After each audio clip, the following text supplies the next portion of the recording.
Hello friends and students, in this video I'd like to talk about some very simple idea or concept that will help you in all your practice and your performance and learning songs, etc. And that is, very simply put, the tip or advice is practice in different contexts or settings.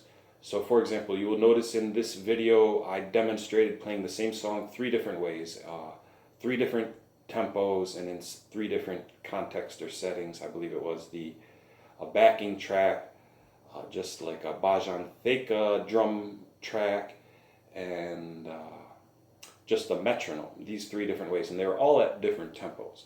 So I'd like to elaborate on this a little bit. First, why do this? Because it makes you better, more versatile, more confident, more able to deal with small differences from performance to performance or dealing with different musicians. It really makes you intimately familiar with the song. So there's a whole list of good, positive outcome from practicing in this way.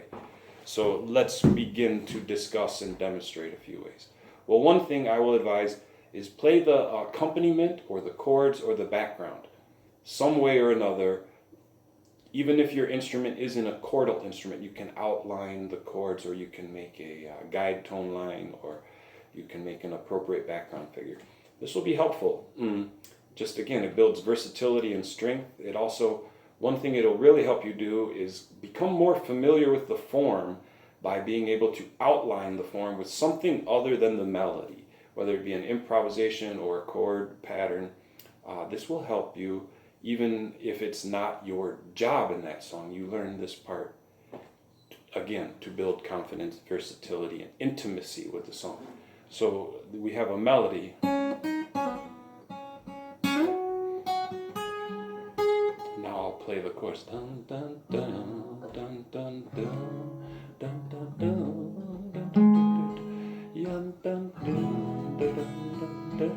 dun, dun, dun.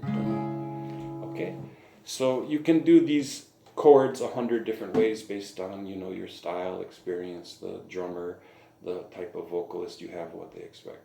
But the simple idea is play the chords even if you don't have to play the chords. It helps, okay?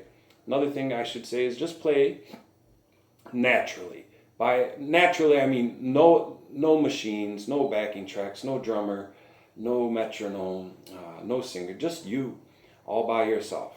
Okay, some people, that's the only way they practice, and that could be a problem too. But you don't want to be always reliant on backing tracks or drum machines or even other musicians.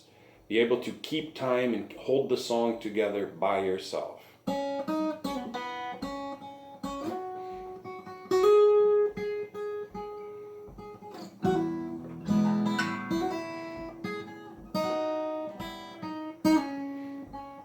So in that case, I'm just throwing in a little bit of chords and stuff. All right.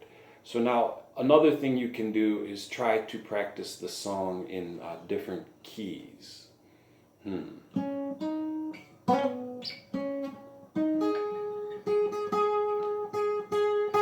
So that was the original key. Now I will try to do in a different key, just working out some fingerings in my head. So what I'm saying now is I'm trying to play it in different positions or keys or shrutis or with different fingerings, right? This is a bit hard to do spontaneously, but that's why it is good to do, to build this skill.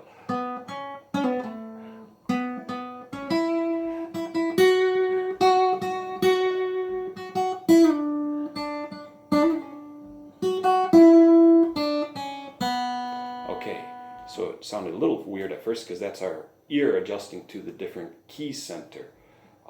So here's my first 3 notes in the original key. Okay, now I'll try to do it in a different key. First 3 notes. Okay, just seeing the intervals and recognizing that kind of thing, being able to do in different keys, positions, or shrutis. All right, let's move on. Well, this other one is you try to harmonize it in some way. You have, again, the first 3 notes. Okay. Now I'll try to harmonize it in some way. Okay. By harmonize it, I mean add harmonics from the given chord progression. Again, I will try to make a better demonstration.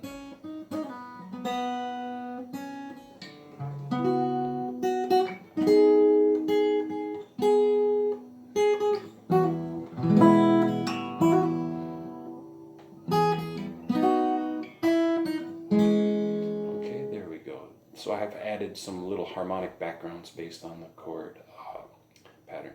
Now let's talk about, well, you want to improvise on these songs. So let me try that. I'm going to set up some framework within which to improvise.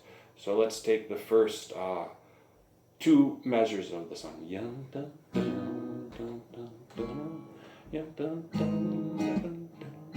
Now I'm trying to do it.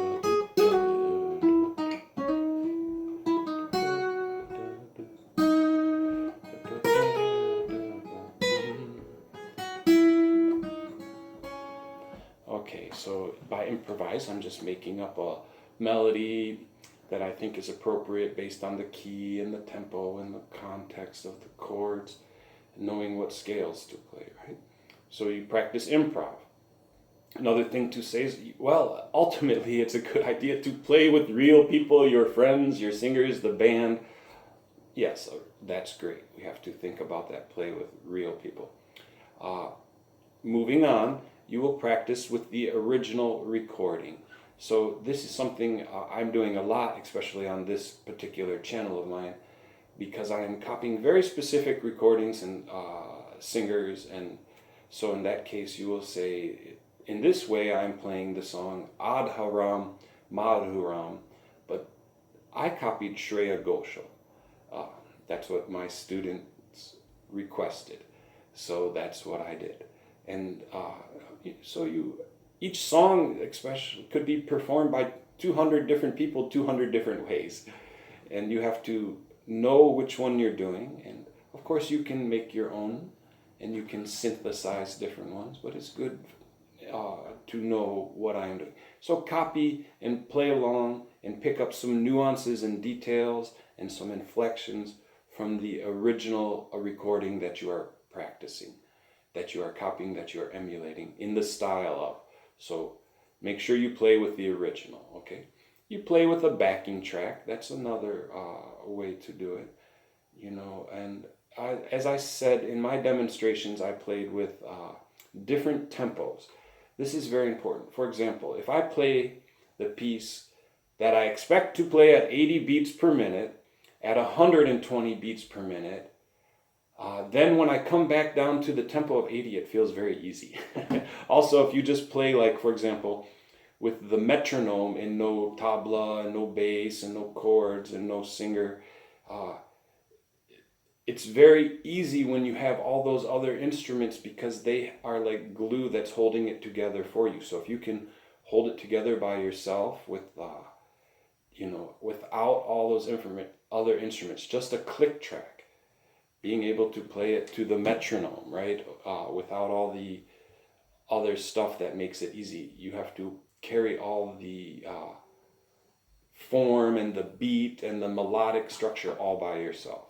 Okay, so hopefully I've given you some good reasons to practice your songs different ways, and I made some different good demonstrations for you. And I will say also, in many ways I learned this lesson the hard way. That is to say, I would practice some song and then I would go to a gig or a jam session or some performance and I'd be, man, it didn't come out the way I wanted it to. And these techniques I have developed from experience and talking to other people as a means of fortifying and increasing my performance ability so that I get the results that I'm hoping for or closer to them. Okay, thanks, and I hope this was helpful for you.